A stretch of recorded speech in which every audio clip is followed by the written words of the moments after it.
Bill. How are you? You're on mute. Yep, got it. I'm okay. How are you doing, Jen? Great. Oh, you look like a globe. That looks great. I'm just kidding. Yeah. I'll move my computer in a minute. So I'm looking for, because I want to start off with, when I do the introductions, I want to start off with the OPCSN page. So just a minute. Hey, I in the Word document that I sent you all yesterday, I'm going to add just web resources to that. That's fine. That's fine. Get any suggestions? I've added the section, ABA section of dispute resolution, NCDD. What other websites might have resources? How about this? Because we will have, because everyone registered, we'll have all of their emails. So how about if after this call, we think about and I'm happy to think about some of the questions they ask, and then we can always add to the list based on those questions and what they're interested in, and then we can send it out. Okay, that sounds good. And then I just let you know that one resource that I would like to share at the end from the list is the Divided Community Project is developing virtual. Lighting is really bad today. Sorry. Look at you. Do you have shorts on with your suit and tie? I do. I have jeans on today. Hi, Eric. And I'm not wearing a suit jacket. That's for sure. But I have a presentation at 12:30, and then I have a meeting at I see. later in the day. So I just I need to be dressed. So here's the scoop, folks. We have quite a few late additions that want to be on our panel. Exciting. Okay, so we have the ombudsperson for Ohio University named Mac, who's going to join us. We have, and he wants to share a little bit about what tools he uses for his work, which lines up, Erica, with your office. We have actually the ombudsperson for Oberlin, who also Kimberly Jackson Davidson, and she also runs the Dialogue Center there and the Mediation Center. So she's going to share what tools she uses. And we also have, and I don't know what they do, but supposedly they teach the skills at Wilmington College. They're going to join us. Ty Olson, who teaches the conflict resolution skills at Cogga Community College, will join us halfway through, which is fine because we got plenty of folks before then. So we have a number of folks joining us, so it won't have to be all you folks. Good. So we have someone else already joining us here, but did you folks, did you want to check in about anything before we get started here? Well, just one thing I was just telling you when Erica popped on is there's a resource that the Divided Community Project is developing, which is a series of video clips that I just wanted to mention towards the end of the call. They're not actually developed yet, but if they're coming out this summer, so they're available. They'll be available later this year. So I just wanted to share that opportunity with folks, if that's okay. Great. So I just put a participant on hold. Oh, I see where I can take them off hold. I put them on hold so we could talk in case we needed to say something. So, hello, Maya. So, I'll just put them on hold for a moment here. Okay, go ahead. But I think we're going to have people popping in. So if there's anything we need to talk about before we get started, hit it. No, I just added a couple things. So just the conflict, I just went ahead and created a Google Doc. So when I get a chance to share my screen, I put the links in there. That way I can just click on them and just briefly bring up what I'm referring to. Okay. So the conflict styles, I'll just highlight as one of the particular skills I enjoy teaching, and the two sources that I use for that, which is USIP website and then a YouTube video that I think explains the grid really well. Great. And then I do want to also just quickly point out the Restorative Justice and Education Facebook page, just because within that group, they share quite a they share a lot of different links to information on how to do like restorative justice circles, and there's been a lot of conversation about how to do that online, which might be helpful. And then there's also a social platform called Flipgrid that just piqued my interest as I was looking for things. So I'm just gonna include a link to that as well, as a way for to address some of the things I brought up in the call yesterday about just not having the ability to always see each other. And so Flipgrid is a way to be able to have students respond to prompts using video. Oh, great. And I mean, it's like I've just found out about it like literally 5 minutes ago as I'm looking at something else, and it led me down this kind of rabbit hole as looking for resources tends to do. And Awesome. so I'll just kind of highlight that and leave that out there. And then however, whatever works in terms of sharing this Google Doc, Jen, Okay. you know, I can either send it to you or share it to you, and you can add it to whatever the resources are there for the group. Okay. So we're going to send them out. We'll email it to everybody, but we'll also put it on the that registered. We'll also put it on the webinar page here. So I think we're going to have a bunch more people popping in. I put everybody on hold so far, but that's a happy problem. And do you use the waiting room function? I did not on this this morning. So sometimes I do, sometimes I don't, but okay. Just want to make sure you knew about it. And yeah, no issue. I didn't for this one. No. Okay. No, that was something new I learned about, and so yeah. Usually we don't have a little group meeting right before. I didn't think about that in advance. So okay. That's okay. So I'm going to give a little bit of a welcome, introduce the page, and then Bill, I'll hand it over to you. If you could share like one of your tools and how you use it, then you'll be able to clearly, I'll stop sharing so you can share. And then I'll move to if Kim Jackson Davidson's on from Oberlin, or Erica. So Erica, would you like to go before Kim? It doesn't matter to me. Okay. It doesn't matter to me. Okay. All righty. My, To you, Erica, actually, first, and then Kim, and then we'll see who else has joined us. and in the interest of trying to save my voice, just because right now I'm not coughing, but I've been having some coughing fits. Would you mind if I go through these particular things I have? Do you want me to limit it to just talking about conflict styles first and circle back? Yeah, just do one, share your screen directly to the USIP page, and then we'll just let everyone know that we'll email them all the resources after this, and also it'll be posted on the OPCSN webpage. Actually, I think I'm just going to send them all to the OPCSN page because I want more people to go there. We're not going to email to them. We'll just put it there. And I'm going to get more water. I'll be right back. Okay. All right. I'm going to go ahead and admit folks. Hello, everyone. Glad you could join us. We'll get started here in about 7 minutes. Thank you.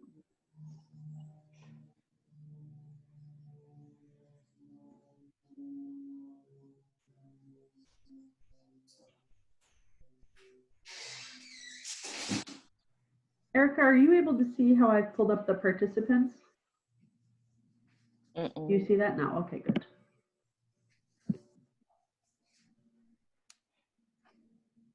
So Maya, before we get started, do you want to introduce yourself? You can unmute yourself there. Okay. Jacqueline, would you like to introduce yourself?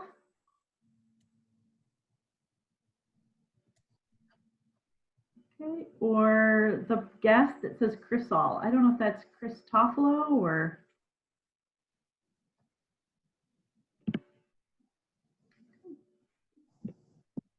or Zimmer, would you like to introduce yourself?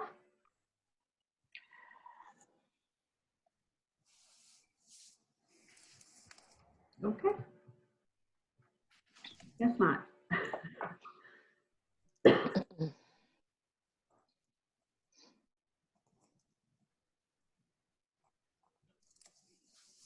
Does anyone have any questions before we get started that you'd like to make sure that we cover, or something that would be helpful? Either Maya, Jacqueline. All right. Hello, everyone. We'll get started in about 5 minutes.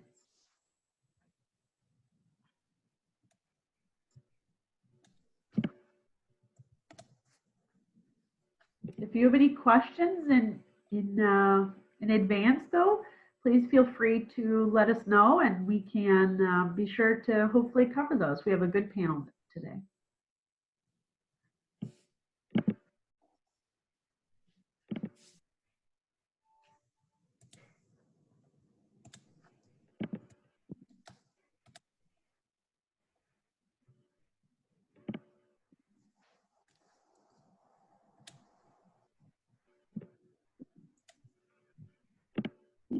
Hi, Kim. How are you?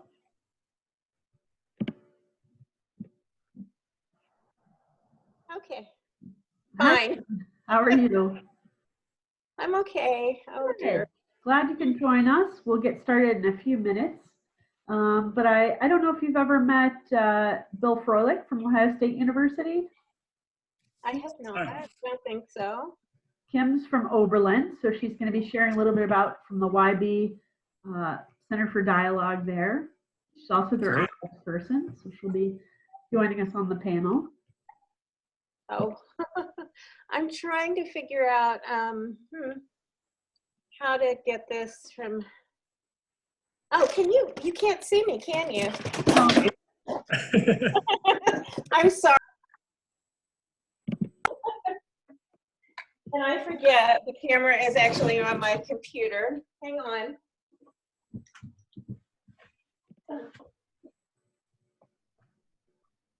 So for those of you who have joined us that aren't on the panel, we'll get started in about 3 minutes. But if you have some specific questions that you'd like our panelists from the different universities to perhaps touch on based on the work that you do, if you want to go ahead and put a note in the chat.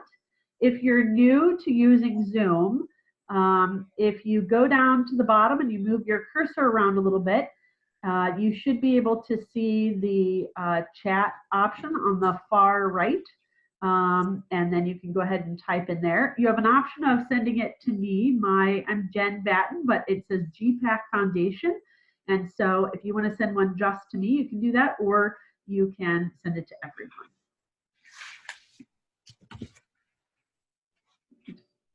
We'll just wait 2 more minutes for others who might want to join us today.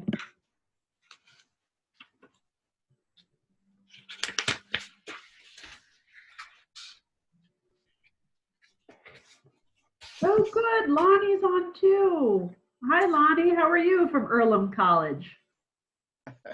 All right. Yay. Glad you're here with Sitting us. at home. Sitting at home in quarantine. Yeah. Well, I'm glad Earlham's represented. So were you thinking that you might like to, and you're more than welcome. So we have a number of Ohio colleges and universities who teach the skills, and they're going to share some of that. But Lonnie, would you also like to share a resource or tool you like to use for teaching skills? You don't have to, but I wanted to open it up. Okay. Okay, great. So we'll just get started in a couple of minutes. Here. 1 more minute.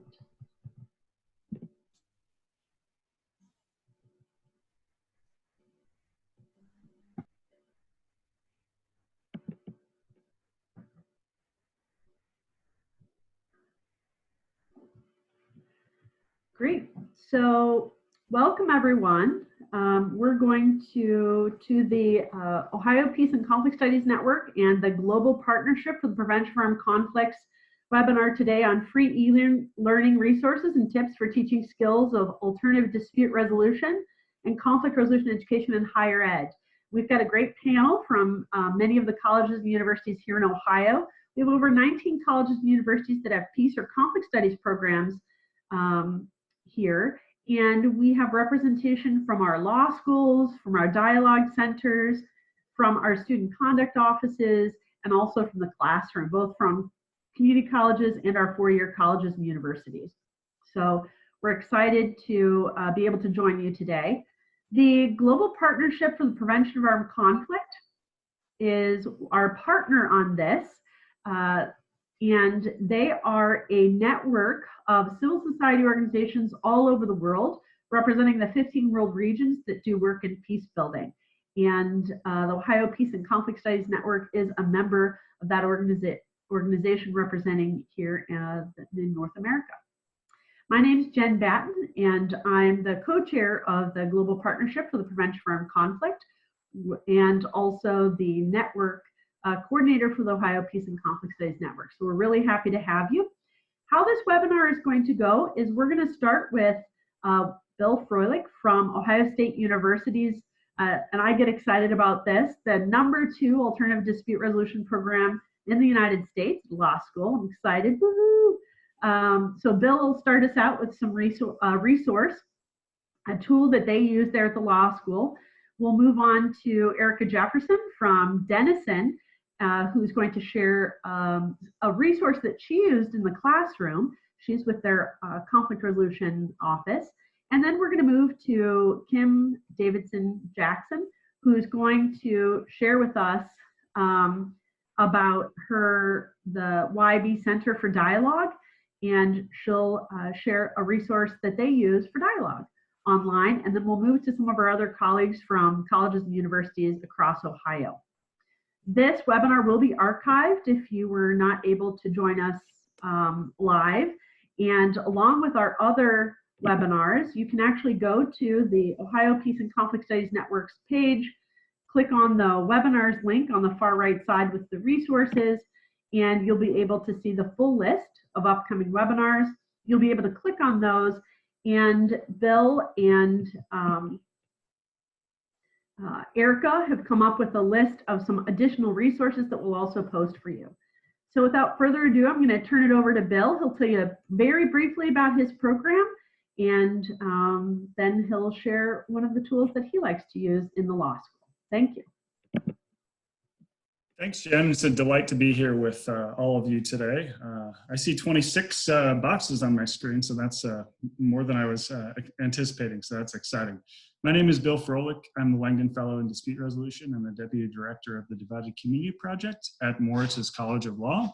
We were the #1 ranked program until a few weeks ago, and now we're #2 because Harvard is ranked #1 now. But it's just programs housed at a law school.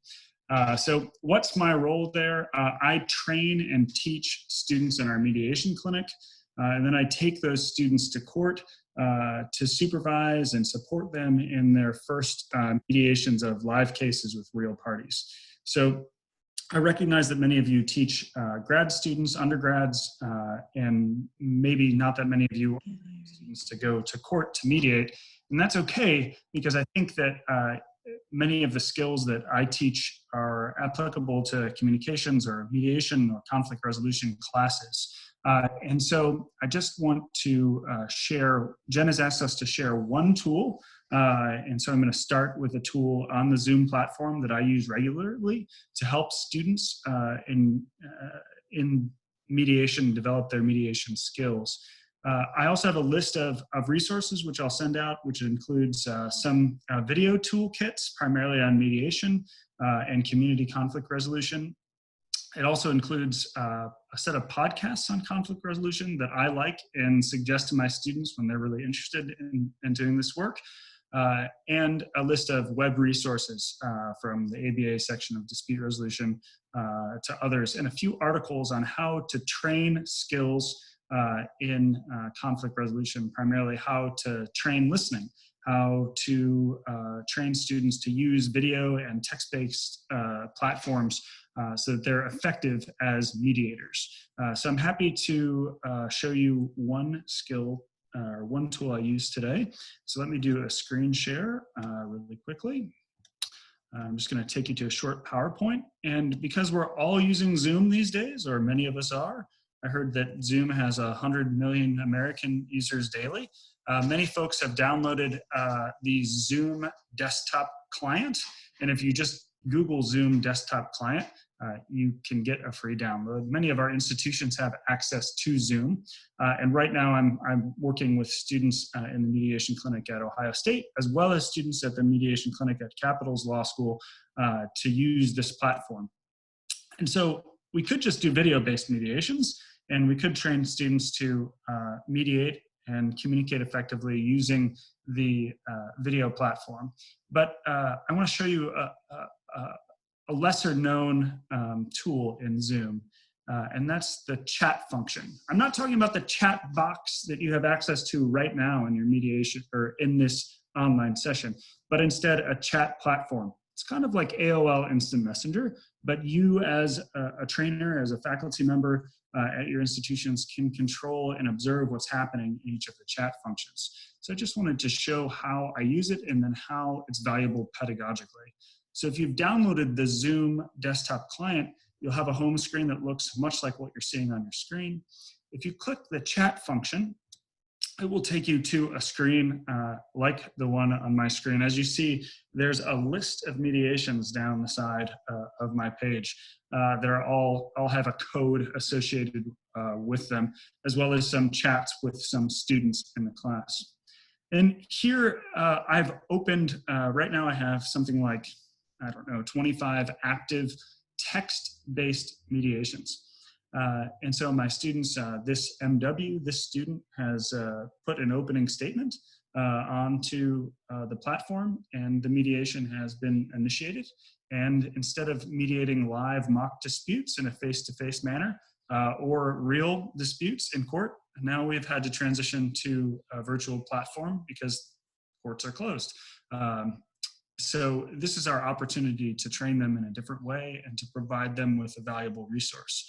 So they engage in a text-based mediation. Right now we had all of my students mediated with their classmates to practice last week, and this week they're mediating with students in a different class, a negotiations class at the College of Law. So they're getting exposure to different ideas and different students in a space that's still safe, but a little bit more challenging. So the mediation takes place in the text chat component of the platform. And because I've set it up, I can see everything that's happening in the mediation. I get to see how the parties respond. I get to see whether the students have uploaded a video to share with one another. I get to see if they've come to an agreement. And what's great is if the text-based communication isn't working, the students can transition to face-to-face communications, just like we're having now on this webinar. All they need to do is click the video function that I've circled right here on Zoom. And so for mediators that I train, we can look and observe what they're doing in the text-based mediation sessions. We can unpack why they go to video and what reasons they might use video. And we can talk about what's effective in helping parties address conflicts and address and identify common interests and issues in their mediation sessions. So there are tons of options for feedback and reflective practice using this platform. I asked the students to record any video sessions they have so that I can watch them and review those with the students. When the students engage in a video session, I often ask them to review it as a group so that they can give one another constructive feedback. I also ask and have cut, copy, pasted a student redline of a mediation transcript. So after they've mediated, I ask them to go back and review the transcript of their mediation. And they can just copy paste everything in Zoom's chat platform into a Word document. And I ask them to mark it up. Make every question, make every comment that you said in this mediation session, make it more effective, make it more crisp, make it more clear. And then I have the opportunity to go through and review their red line and give them further feedback on their transcripts. So this is one opportunity to focus on skills and talk with students and unpack how they use their skills. How in the redlining they can improve their skills. I can give them feedback on the questions they're asking, on how they acknowledge emotions in the mediation, on how they summarize participant concerns in their text-based mediation sessions. We can focus on what skills are effective synchronous, meaning disputes that are where everyone's on the platform at the same time, and asynchronous communications, because sometimes parties react differently if they have the chance to think about how they want to develop a proposal. Sometimes parties deal with emotions differently when they have more space instead of replying immediately to the person on the text-based platform.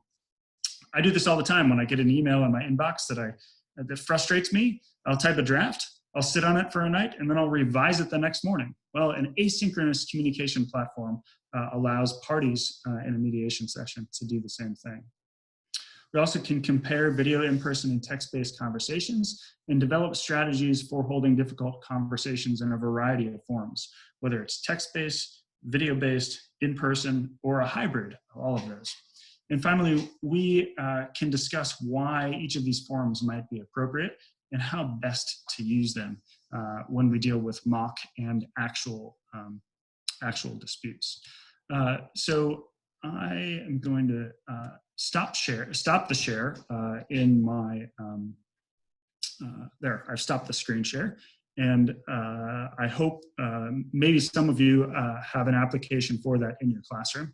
I recognize that a lot of you don't necessarily train students to mediate, but I think it gives you an idea of how the Zoom chat function can be used to develop micro skills and to enhance reflective practice for students.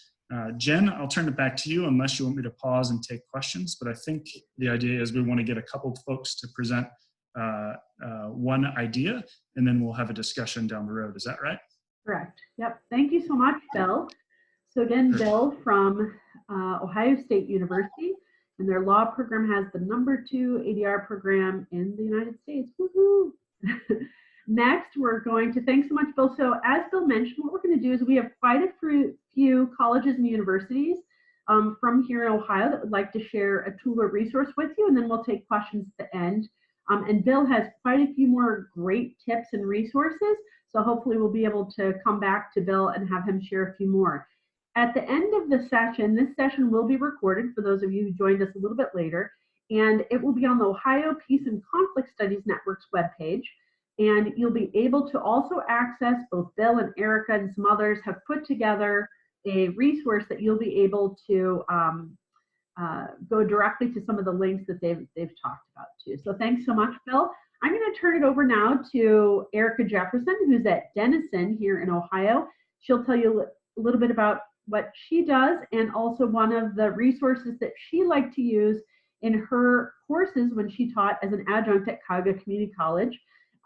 She taught the conflict resolution skills classes there and was also Ohio's Teacher of the Year. Woohoo! So hit it, Erica. Thanks. All right, good morning, everyone. Thanks for joining us this morning, and thank you, Bill, for that excellent introduction. I probably, like many of you, I've taught conflict resolution skills all face-to-face, and so I am working with Denison University, particularly with their faculty, to start to build a course that will help deal with conflict resolution skills related issues in an online kind of remote learning environment that we're finding ourselves in. And when I say working, that's something that I got charged with this week. And so I'm grateful for platforms like this to be able to share information. So I am going to share just a resource that I use in my face-to-face classroom. To some extent, I am still working with trying to figure out how to move this completely to an online platform. But one of the things that I really enjoy teaching, whether it's in class or in training, is conflict resolution styles. And so when I teach conflict resolution skills, I am talking about the base skill building. So not necessarily process-oriented like mediation in particular, but the skills that lend well into being a great mediator or a great facilitator or just great at engaging conflict, whether it's conflict prevention all the way to conflict transformation. In my opinion, one of the more important things to know is conflict styles, and to understand how conflict styles affect the way that we respond to conflict as well as the people around us. And so United States Institute of Peace had an online assessment that they still make available for you to access online. And when I'm teaching this, I actually make this link available as part of the PowerPoint presentation so that participants can access this conflict style assessment either on a laptop, or very often it's just on their personal cell phones or mobile devices. It's a pretty simple survey to start. If you click on the link or put the link into the search or whatever search platform that you're using, it'll pull up this page, and then you can simply click start the survey. And students or participants are able to move through this assessment pretty easily. At the end, they're given their actual preferred conflict style, and then it helps to lend into the next part of the exercise that I go into, which is based largely on what I call my favorite kind of YouTube video. I don't know that it's necessarily free. I'm putting the air quotes around free. It's actually credit to Robert Kahn, who does teaching, or not teaching, I guess his company is called Leader Like You. But this particular YouTube video I like to use. It's not very long. It's about 7 minutes, but they go through the entire Thomas Kilmann conflict resolution grid, and they give one particular scenario, and then they kind of act out, like out of all of the 5 different conflict styles, what a response to that scenario would look like. And then what I do after giving the students an opportunity to do their own conflict style assessment, doing a little bit of lecture just around the 5 particular conflict styles, and then being able to show this video, then we also move to give me just a second. I don't know if you can hear that, but you don't need to hear it. I just want to get to a spot where you kind of see where they put these grids on the floor. And so I do something similar in class then. I set up a grid on the floor, we give scenarios, and then students move between these 5 conflict styles to represent how they would respond to that scenario. So my challenge in this exercise that is well received by students is to try to take this from us actually being able to move around together, which we can't do right now, and making this into, like I said, a fully functional online teaching. I imagine Zoom is an area that I might be able to use, and perhaps I'm also in the process of trying to look at other platforms. Great, thank you so much. And Erica, did you want to share just a quick snippet about your job now there at Denison and your role? Yeah. Absolutely. So I've transitioned out of the classroom into, it's actually a new position. It's Assistant Director of Conflict Resolution. At Denison, one of the things that makes us unique, we have what's called a conflict resolution, community values and conflict resolution office. And we provide a range of kind of responses to conflict related issues on campus, not just conduct, but it does also include conduct. And we do a range of options from informal to formal resolution. And informal resolution includes things like mediation, restorative justice, some medical assistant type of responses for students who find themselves intoxicated or under some kind of duress, that allows students to be able to have resolution to issues that can be informal, so that it doesn't necessarily have to wind up being a formal resolution that winds up on their disciplinary history. In addition to that, I'm also charged specifically with creating some mediation as well as dialogue spaces on campus. I was working on doing that face-to-face, but then this change is also allowing some opportunity to look at ways to do that virtually. Great, thank you so much, Erica. Thank you. Next, we have Kim Jackson Davidson, who's from Oberlin College. She is the director of the YB Center for Dialogue and one of the oldest mediation programs at a university in the United States. So we're excited to have her join us. She's also the ombudsperson there at Oberlin College, and she's going to share with you a tool now that she uses. Actually, it's great to follow you, Erica. I was a participant in a training a couple of years ago where you did this conflict styles exercise, and I've borrowed it and and love it. And if I can successfully show what we're doing with Empathy Cafe, you may get some ideas about how to use the annotation features to approximate people moving around together, because we sort of face the same challenge. So I am the ombuds at Oberlin College, and I do help individuals and groups of people to resolve conflict. And I'm still trying to figure out how to move that work effectively online and how to promote it so that people will feel like they can continue to reach out to me. One of the things that the Uwarkwa Belichu Center for Dialogue does out of my office is to run something called Empathy Cafe. And it's an opportunity that one of the Dialogue Center members, Irene Bowers, helped us to create. She's actually associated with Great Lakes NVC. And so this idea of Empathy Cafe is introducing listening and empathy strategies to the people who will come each meeting to participate. It doesn't get into the theory or heavy teaching of nonviolent communication skills.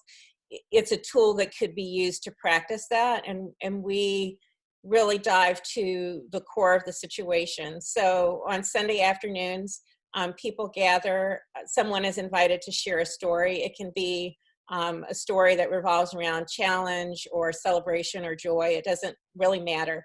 The people who are gathered together will listen, attending to where the person's energy and emotion is while they're telling the story. And then we use, let me see, I'm gonna try the, Sure. can you see this box? Yeah, we can see it. I was showing up backwards, but grok cards, which are a nonviolent communication practice tool. There are two decks. One has 70 feelings and the other one has 70 universal needs and values. And so the storyteller is holding that deck of 70 feelings cards, and after they tell their story, they flip through the cards and identify 3 to 4 emotions that attach strongly to that situation for them. And the rest of the group will divide a deck among itself and will then flip through the cards that they have to identify things that they feel like are needs or values that are being met or perhaps not being met by the situation that the person is describing. And we'll go around the circle and allow people to share one at a time as a gift that value or need. Sometimes people will say a little bit about why they chose it.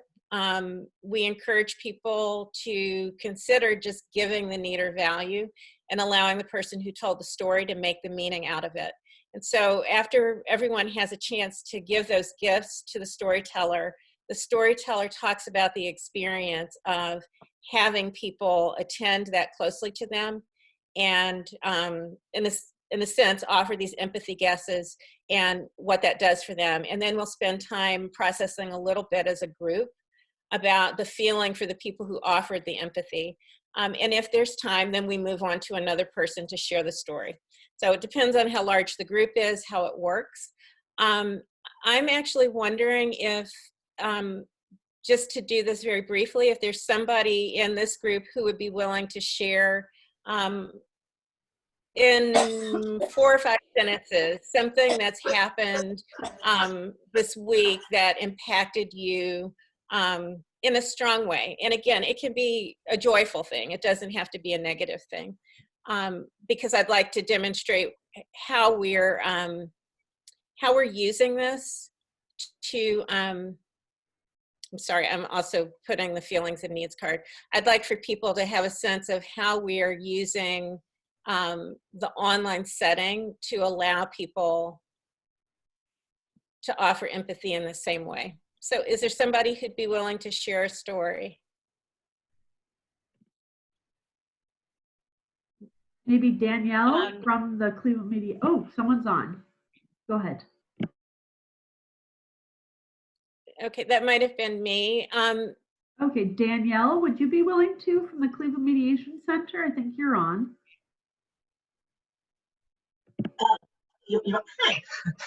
Hi. Did you want me to talk about what we're doing now, or like our services?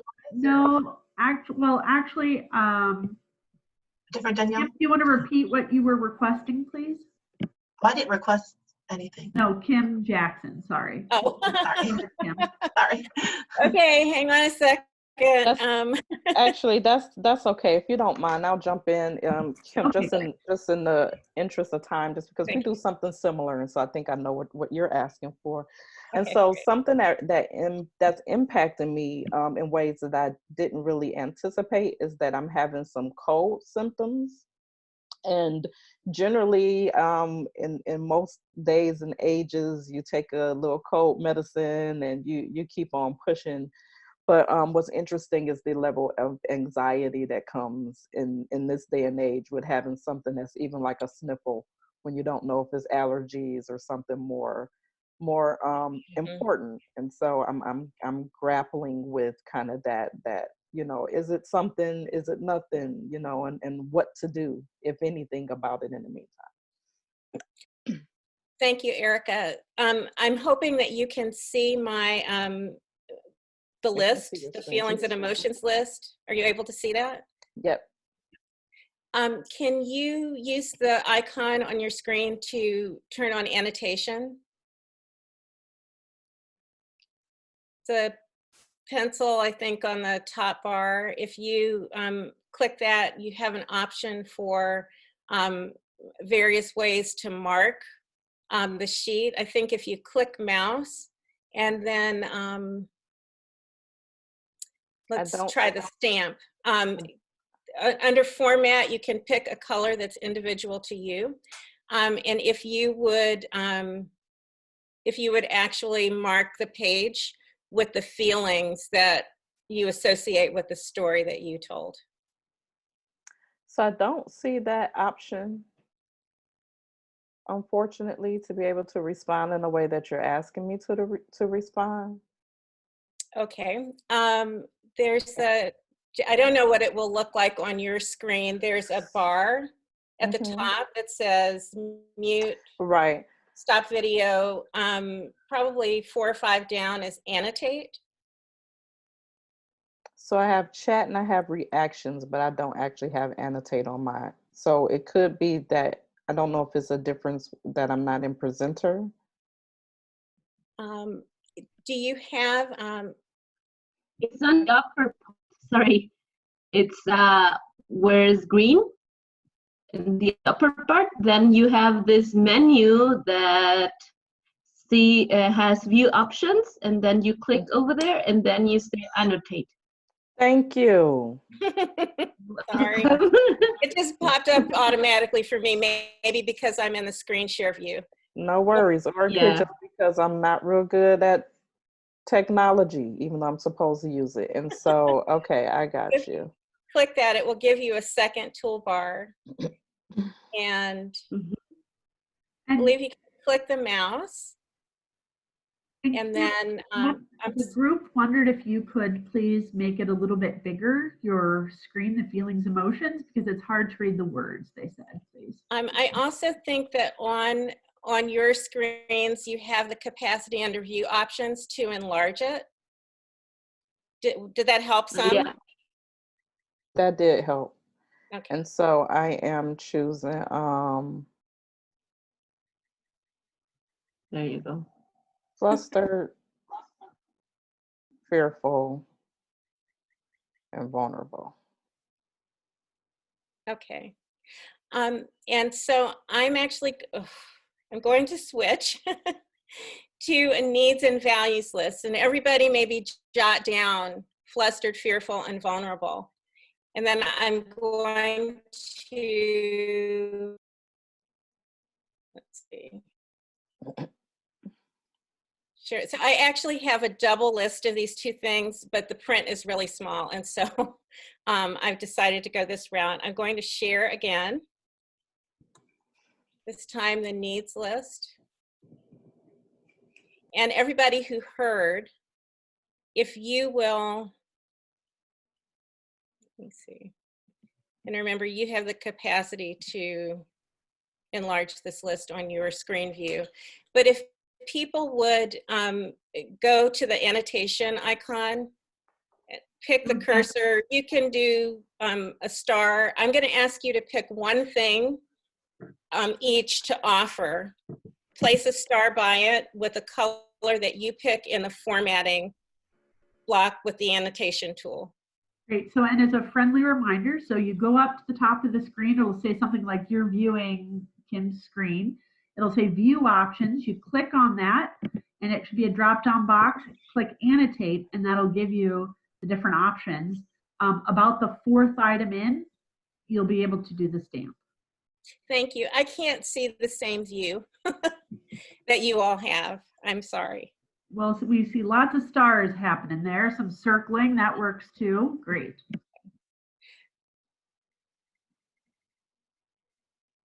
All right. So I'm going to just for the sake of, oh, wonderful.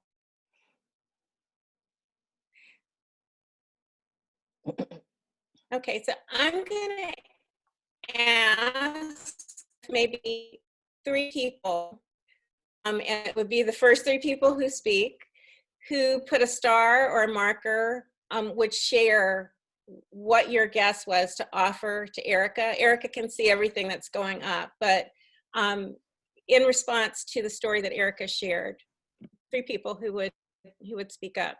Jen, can you monitor? I can't see the gallery right now. Sure. Can you So, call on people? sure. Are there 3 people, because I won't know which of you put the stars down, if you could actually share what you wrote there, please. You can just unmute yourself. And for those of you who might not know how to unmute, you go to down at the bottom of your screen to the far left, there might be a red bar through your mute. You just unmute that. You can unmute yourself actually. Maybe for the sake of time, because folks aren't doing that, you could share what you normally do, Kim. Okay. So we can Ordinarily, we would go around. We would go around the circle, and we've actually run this once online. And let's say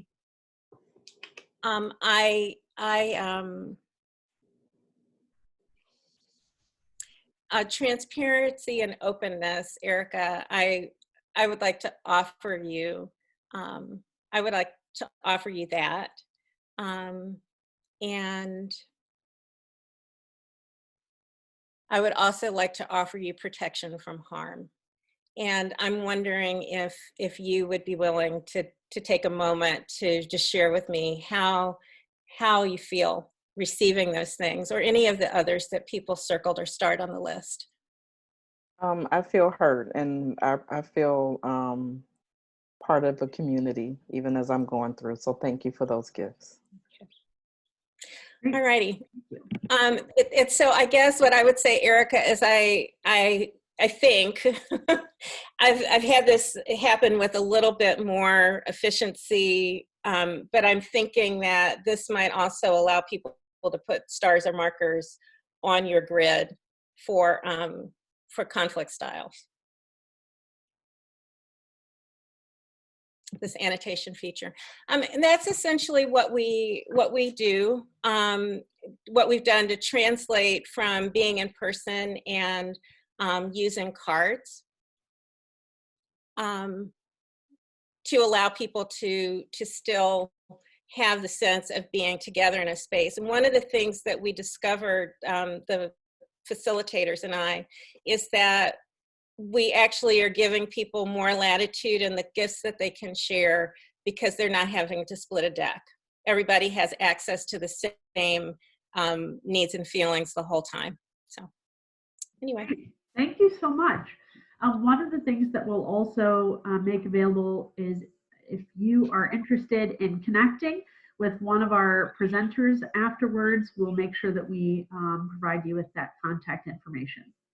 Thanks so much. That was Kim Jackson Davidson from Oberlin College, our ombudsperson. The next person that we have up is Ty Olson from Kaga Community College, who's the program manager for their certificate in peace and conflict studies. Ty, would you like to go ahead and share your tool that you use? Thanks. Let me unmute myself first. Hi, everyone. Can you hear me? Yes, we can hear you. Hi, Ty. Cool. Yeah, this is, thanks for hosting this, Jen and the crew. Sorry, I jumped in a couple of minutes late. I had back-to-back meetings today.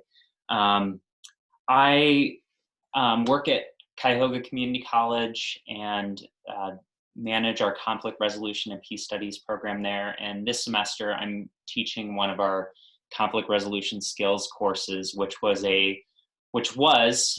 before everything happened and classes got moved online. It was a Wednesday night, 3-hour in-person class. And so I was just going to share some tools and practices really quickly that I've kind of put into place since we've moved online.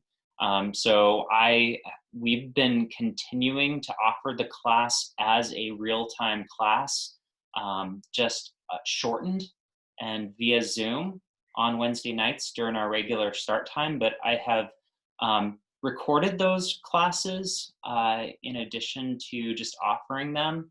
So, because I recognize, especially here at the community college, we have students that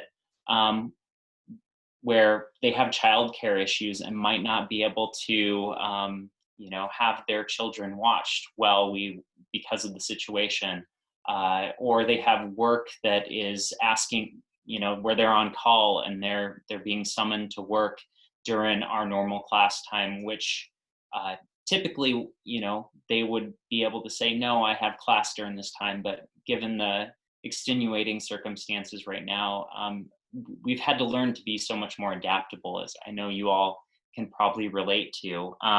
So just making a point of recording classes and posting them we use Blackboard at Tri-C, and then students are given a series of prompts that they can respond to after viewing the videos afterwards, so that they get, credit for attending class that week. Another practice that I've been doing that I think is helpful, typically I have office hours in person, but I've been hosting Zoom office hours. I have 3 hours a week that I am not allowing any other meetings scheduled on Mondays, Tuesdays, and Wednesdays, where students have links where they can come and talk either with me individually or as a group to ask questions about readings or what we covered in class last week. Because again, it is a conflict resolution skills course, and it's some of the students, as they're practicing, because we're now asking them to role play with family members or friends that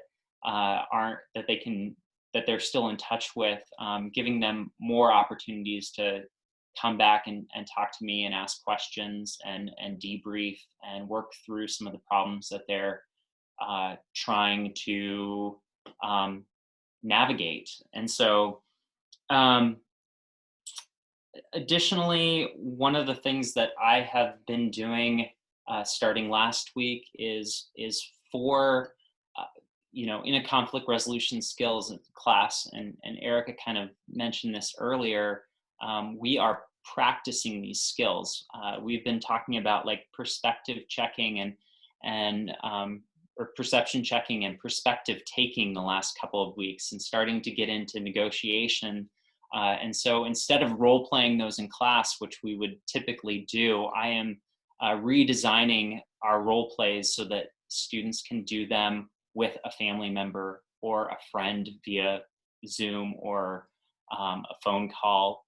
And then instead of me being able to observe those in real time, as typically I would be able to do in the classroom, students are being asked, in addition to what they normally have as a journal, to answer a few structured questions about their experiencing putting into practice their perception checking activity that they're supposed to do with students. So just, I don't have anything really concrete to share, but really trying to be much more open to, meeting the students' needs by recording sessions and offering more office hours than I typically do, and being more available. All my students have my cell phone number, and trying to connect with them, and trying to also provide a little bit more intentional structure, because I know, at least for myself, and as I've seen in many of my students right now with this more ambiguous type setting that we're in, having more structure is really helpful for keeping them focused. And yeah, I know that that's not necessarily anything concrete for you all, but I wanted to share a few of the practices that I'm trying to implement in my class this semester. So thanks, Ty. So Ty, again, is the program manager for the Certificate in Peace and Conflict Studies at Cuyahoga Community College. Thanks so much. Thanks, Jen. So next we have, actually, we're going to go back to Bill from Ohio State University. Marlena, if you can check the chat, I have a quick question for you. And also, if any of the other folks on the call are from Ohio, one of our colleges and universities, and wanted to share and I've missed you, please send me a note in the chat box there. You can do that privately by going there to the right, clicking on the to button, looking for GPPAC Foundation. That's me, Jen Batten from the Ohio Peace and Conflict Studies Network. Just send me a message and let me know you'd like to be up next. We are going to have some time then for Q&A here at the end. Bill, thank you. Well, Jen asked me to prepare a few ideas that you might use online in your digital classrooms. And Ty, thank you for talking about recording videos and extending office hours. I know that even at OSU, we're required to record every class session now, and which is interesting for a lot of faculty, but we need to post them in case one of our students has a medical issue that they need to deal with. And really it's a no questions asked policy. So I wanted to share with you an online platform that might be valuable to get student feedback. And I think I'm able to use it concurrent with what's happening now. So let me share my screen again. And I'd ask you all to go to this website called, if you type in app.gosoapbox.com, and I suppose you can do it from your phone, and use this code, which I will put into the chat function because the screen is going to disappear shortly. So that's the code. And again, app.go, I hope you all can see it, .gosoapbox.com. And then if you use that code, and I just set this up this morning, you should be able to log in as a student to this discussion that should be live, and hopefully it's working. It's locked. I don't know why it's locked. But I have just posted a discussion board, which I've actually used in in-person classes, but I don't see why not, or why this discussion could not be used in a digital classroom, and I hope it's live.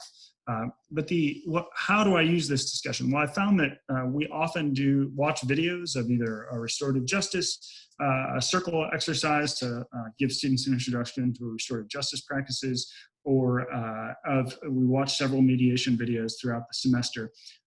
And students often have questions, but they feel embarrassed to ask those questions live in front of the faculty member, or they might feel embarrassed having their name associated with a question. But Go Soapbox allows students to post anonymous questions and anonymous replies. So they might be watching a mediation video in class, and they can say, well, that was a silly question that the mediator asked. I would have asked it this way. And then we can unpack why that particular question was asked. So I hope that maybe some of you have some tools you want to list in Go Soapbox right now. I hope that it is working, but this is one tool you can use to elicit student feedback anonymously and via a text-based platform. Again, typically this would happen synchronously, not asynchronously, but it's one easy way to collect feedback from students. The second item I just wanted to share quickly, if I have time, is one that's not. Yep. So sorry, go ahead, John. No, that's correct. Go ahead, Bill. Okay, and I hope my tabs, you're seeing the different tabs on my screen. And I was just looking at Ty's program at Tri-C, as you can see. Anyway,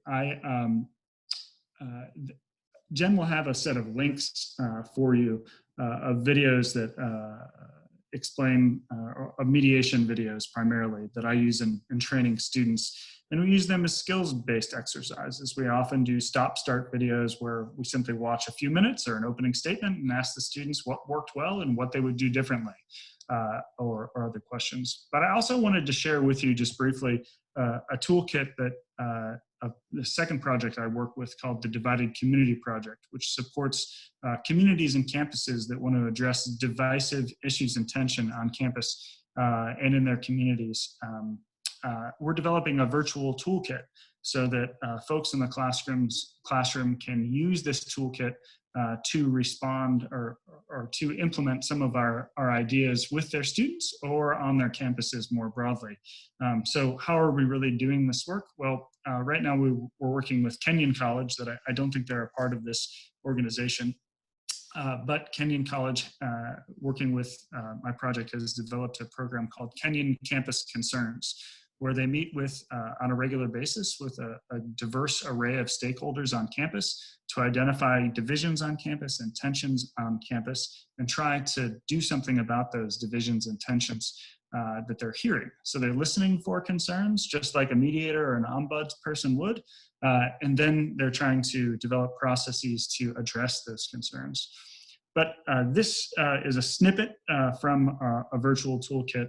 I pressed pause at a awkward time, a time when the gentleman on the screen named Thomas Battles, who's used to be a mediator for a federal agency, is giving part of the clip.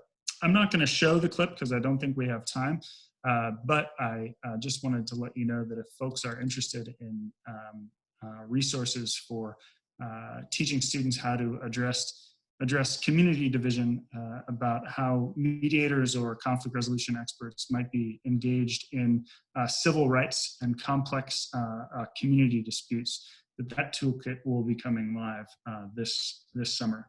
So I think, Jen, I'll stop there unless you want me to keep going, but I've probably said too much. No, that's really helpful. Thank you. I do want to, so that was, again, Bill from Ohio State University, their alternative dispute resolution program there at the law school. Let's go ahead in our last few minutes here, let's take some questions. So one of the first questions that we had is actually from Mark Simone, who is at Bowling Green State University and their Peace Studies program. So Mark, would you like to go ahead and unmute yourself and ask your question? There it goes. Yeah. Well, I am really struggling on how to do what we used to do, a role-playing negotiation simulation person to person. And I'm wondering if anybody knows if Zoom or other platforms have good breakout room functions so that I could send, say, a small group of like 3 or 4 students to a breakout room. They could have an assignment where they can talk to each other online video, and then we can at a certain time come back to the larger room. Yeah, actually, great. Thank you so much, Mark. That is a wonderful tool for a whole host of different kinds of skill building. And Bill Froelich from Ohio State University is willing to do that for us. So I'm going to make him a co-host, and he's going to practice that with us. So just a moment, and I'll do that here. Just a moment. I'll make him a co-host, and he'll share that with you. You can actually do that on Zoom. So just a moment. Absolutely. So thanks, Mark. And I know a number of people have breakout rooms. You can do randomly assigned breakout rooms, which we'll do now because it's quick once I'm made a co-host, or you can pre-assign students to specific breakout rooms so that they're working in groups. I use breakout rooms in my Zoom classes now regularly. For example, when to break students into small groups to discuss finer points and the pros and cons or benefits and burdens of particular issues. And I also use breakout groups or have helped. The Supreme Court of Ohio is still running their mediation training online, and they're using breakout groups to have new mediators mediate cases on the Zoom platform in breakout groups. So I'm afraid that I think only the host can do breakout. You're now a co-host. I'm now a co-host. Yep. Okay, I don't see it coming up on my screen for some reason, but I wish that I was able to, but I don't have that access. But the breakout group is really easy to use on Zoom, as so many folks have mentioned, and I think there's probably a Zoom tutorial online, and I'll share that link quickly for using breakout rooms. But I'm happy to go to or just pause here and we can try breakout rooms once I have access, or Jen, if you. Sure. If you want to work on that, then what I'll do is I will check on some of the other questions then while you pull that up. So I see that Deborah, maybe Reichman, mentioned that Zoom works great for breakout rooms. You can pre-assign or randomly assign. And then Larissa Payne said they do, but there's a cost. I use Zoom professionally, and PRO version is only $15 a month. But I saw an add-on to do breakout rooms is $50. So maybe there's some additional costs that one needs to do for that.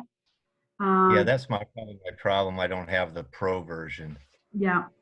Jennifer Ball said to everyone, I just finished this term with online group negotiations, and yes, the breakout rooms work well for this. So Zoom is one of those technologies, but yes, if you have, so for instance, at the University of Akron, we have our web platform is called Brightspace, and within Brightspace is a technology called WebEx. WebEx also is, it's like a Zoom technology, and it does allow for group work as well. So it's just like another brand, sort of like Pepsi and Coca-Cola, but WebEx is one that some of the universities here in the state of Ohio have on their platforms. What is the platform that you use at Bowling Green State University, Mark? Do you know if it's Blackboard or Brightspace or? Well, we have Canvas for the Okay. learning system, but that we do have the WebEx. It's just that everyone seems to be using different platforms, and every day I hear about new ones, so I haven't even decided which one to use. I thought maybe somebody, obviously I guess Zoom is a good option, so maybe I'll start there. Yeah, a lot of folks use that. I think Bill's working on that because I think he's going to go through so he can show you how that works. In the meantime, we also had Crisol Gonzalez, who is in Chihuahua, Mexico, and she said they're very new on having distance learning there in Mexico, and we're having problems with media use. What would you recommend for conflict resolution processes in these kinds of situations? So, Crisol, do you want to unmute yourself and tell us a little bit more? Do you mean that you've got maybe low bandwidth, or do you want to explain a little bit, please? I think it works fine. If you tell me if it stops. But the thing is that I work in a school that it has also middle school and elementary. But for the last couple of weeks, we have been working on distance with them. And we have been already having trouble of they have this learning chats on WhatsApp and also emails, and they are having bad behavior. Like if they are in a group, they put one of the classmates out, and then they send a lot of different messages that aren't like appropriate for the situation. And I am the person who helps with the mediation processes and also with the relationships in the school. and we have been having problems with the students and teachers, and also between classmates. And I was wondering, in your experience, what would be a good way to enter in that kind of situations? Because I'm very new on that. I've never experienced something like this. Sure, thanks. Would someone on the call like to answer Chrysal's or have an idea of how they might help? You just make sure you unmute your microphone.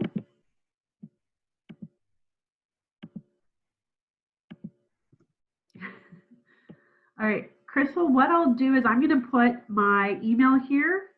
Oh, okay. So Kim Davidson from Oberlin College put in the chat there, Crystal, that Empathy Cafe, she's talking about if the numbers rise above 10, we plan to use breakout rooms. So what I'll do, Crystal, is because I work with, through GPPAC, our Peace Education Working Group around the globe, and we have some colleagues in Mexico too. What I'll do is I'm going to put my email in the chat here for you, and we can speak after this, because we're almost at time, about some good resources for schools. All right. And so I just put it in there, and if you want to email me, that would work too. Okay. Sure. Thank you. And that way, and you're welcome. greeting to everyone. We can follow up personally, and we'll talk about specifically what we would do for schools, K-12 and young people. One of the other resources, especially with people not getting along, is some of the work on cyberbullying. That's so important. So you and I can talk offline about that. I'm happy to help. So I think you're welcome. So we've only got 4 minutes left here, but I did see one more question. Let's see, just a moment. We have so many popping up here. So from Larissa Payne, how are you addressing cultural awareness and need for this in the virtual setting? Would someone like to answer that question? So Larissa Payne is asking, how are you addressing cultural awareness and needs in this virtual setting? Would someone like to answer that? Larissa, there is a Facebook group.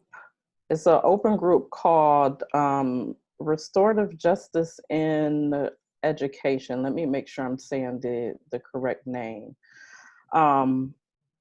Restorative Justice in Education. So not Restorative Justice Education, which is also a group, but particularly it's Restorative Justice in Education. Again, it's a Facebook group. They have a lot of great resources, and one of their most recent posts had a few different links to some groups and areas that are doing really good work, or it appears have really good work and tips on being culturally aware as we're moving to an online process. I started to pull up some of those things, and in the essence of being able to share my screen more effectively, I closed them down. But I did put, I'll try to put the link into the chat box, just so if anyone is interested. They also have, if you scroll through, several of the members of that group also posted some pretty interesting things around trying to do restorative circles virtually, which I thought was really interesting. In some ways to potentially use like talking pieces and all the stuff that goes into having a great kind of circle dialogue within there too. They've been a really great resource. Some stuff is free. You know, a few people pop in there and they peddle, you know, kind of their training, which hasn't all been necessarily a bad thing either. But it's another kind of social group I would recommend to our group to kind of tap into. And someone put the link. Thank you, Ty, for putting that link in there. Great, thanks. So that was Erica Jefferson from Denison. And in closing here, because we're at time, what I'd like to do is Kim Jackson Davidson from Oberlin wanted to share a final thought, and then I'm going to have Bill Froelich from Ohio State University go over briefly the list of resources that will be posted on the Ohio Peace and Conflict Studies Network page. Thanks so much, Erica. Kim, a final thought here before we close? Yes, I actually want to thank you for doing this, because I feel like every time I do one of these, it's another time to practice the things that could go wrong. And one of the things that I've been doing with the students who facilitate Empathy Cafe, we sort of meet on a weekly basis and try to troubleshoot. But some of the things that I've learned, I wish I could have done for my presentation, is like taking screenshots of where icons are, helping people to see the tools that you're going to use, the way that they will look at them. And that's actually what I'm going to be spending my time doing today, is like creating a little slideshow that can be shared from the beginning, so that people aren't spending all their time sort of fumbling through how to use the tools the way that I want them to. But I appreciate patience and just wanted to share that practicing helps as well. Thanks so much. Absolutely. That was, again, Kim from Oberlin, their ombudsperson and the director of their YB Center for Dialogue. In closing, I'm going to ask Bill Froelich from Ohio State University just to pull up and share his page of some of the resources. We will make this available, the full list, online for you to be able to access on the Ohio Peace and Conflict Studies Network page. Bill, would you like to go ahead and share that and close us out? Sure. Thanks, Jen, for hosting this, and thanks to Erica and Kim and Ty for sharing some resources. We'll post these links, free video resources, skills-focused articles for working on digital platforms. Again, these are mostly from my perspective as a mediator and mediator trainer. Some podcast links and some other web resources. Obviously, there are many links that have been shared on this webinar, and we'll be sure to add those to this list and try to answer any other questions that we did not answer. But Jen will make this available on the Ohio Peace and Conflict Studies website. So thanks, Jen, for having me on the call, and I'll stop my share and go back on mute. Great. Thank you so much. And what I'm going to do in closing is just share with you where you can access all of the information and the final video here. So hopefully everyone can see, so that you'll be able to join later. The Ohio Peace and Conflict Studies Network. I want to say a big special thanks to our many Ohio colleges and university faculty and staff that were on today from Ohio State, Oberlin, Cuyahoga Community College, Denison, and more. And here you can see the many different webinars that we've had in the past, focused on capacity building in colleges and universities. But what you'll be able to do is go on to this one, which is the title of this particular webinar. And I'm just going to share with you where you'll be able to go. You'll be able to scroll down, see the summary, and then we will post the session recording right here. We'll also have another separate area where you'll be able to click, and you'll be able to access the resources that, a big thanks to Bill from Ohio State University and our colleagues at Denison, Erica Jefferson, to put together. So thank you so much, everyone, and have a great day.